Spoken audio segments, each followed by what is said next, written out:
اقوام متحدہ کے ادارہ برائے مہاجرین کے مطابق پاکستان میں تقریباً 20 لاکھ پناہ گزین مقیم ہیں۔ عالمی ادارے کے مطابق یہ دنیا میں مہاجرین کی سب سے بڑی تعداد ہے۔ تاہم ملک کے سرکاری ذرائع کے مطابق یہ تعداد 50 لاکھ کے لگ بھگ ہے۔ ان میں افغان، بنگلہ دیشی، برمی اور دیگر قومیتوں کے لوگ بھی شامل ہیں۔ بہت سے لوگ کئی دہائیوں قبل یہاں آ کر آباد ہو گئے، لیکن شناختی دستاویزات نہ ہونے پر مسائل کم و بیش سب کے ایک جیسے ہی ہیں۔ ہم 32 سال ہو گیا پاکستان میں رہ رہے ہیں۔ ہم جو ہے کاروبار صحیح نہیں کر سکتے ہیں، کاروبار سے ڈر لگتا ہے۔ اگر ہم کاروبار کریں ایسا نہ ہو ہم کو بھگا دے۔ ہم لوگ جہاں بھی جاتا ہے NIC کارڈ مانگ رہا ہے، اور NIC کارڈ کے بغیر ہم لوگوں کو سفر کرنے نہیں دیتے۔ ہاسپٹل میں جاؤ تو پہلے یہی مسئلہ آ جاتا ہے، بھائی آپ یہاں پر ڈیلیوری کے لیے آئے تو آپ کی شوہر کا NRC جمع کرائے۔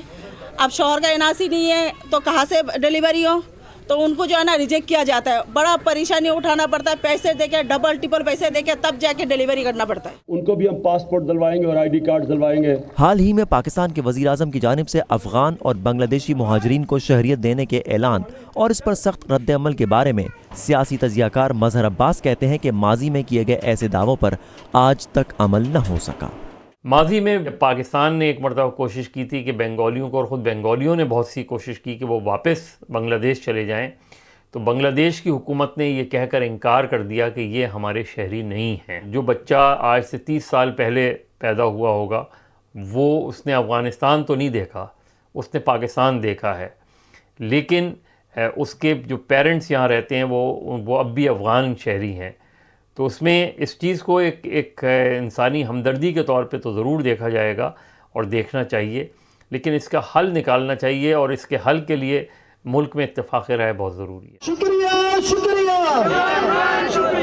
حل تو یقیناً ضروری ہے، لیکن موجودہ حکومت کی جانب سے پیش کیے گئے ایک حل کو قوم پرست جماعتوں سمیت مختلف حلقوں کی جانب سے ملنے والی پذیرائی بھی چیلنجز کی اچھی عکاس ہے۔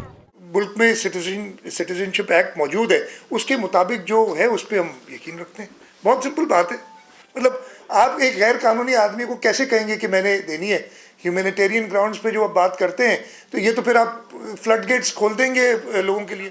دوسری جانب قانونی ماہرین شہریت دینے کے اعلان کے فیصلے میں تبدیلی کو اتنا آسان قرار نہیں دیتے۔ صرف ایک سرٹیفکیٹ کا یہ نام نہیں ہے، جب بھی کسی کو سٹیزن شپ دی جائے گی تو ظاہر ہے اس کا CNIC بھی بنے گا، اس کا پاسپورٹ بھی بنے گا، وہ دنیا بھر میں ٹریول کر پائے گا۔ اگر یہ پلان کر لیا گیا ہے کہ ان سب کو پاکستان کی شہریت دے دی جائے گی، جب وہ پاکستان سے باہر بھی ٹریول کریں گے پاکستانی پاسپورٹ کے اوپر، گورنمنٹ کو سوچنا چاہیے، ترمیم کرنی چاہیے، اور ترمیم کے بعد ان کو اس ملک کی شہریت دینی چاہیے۔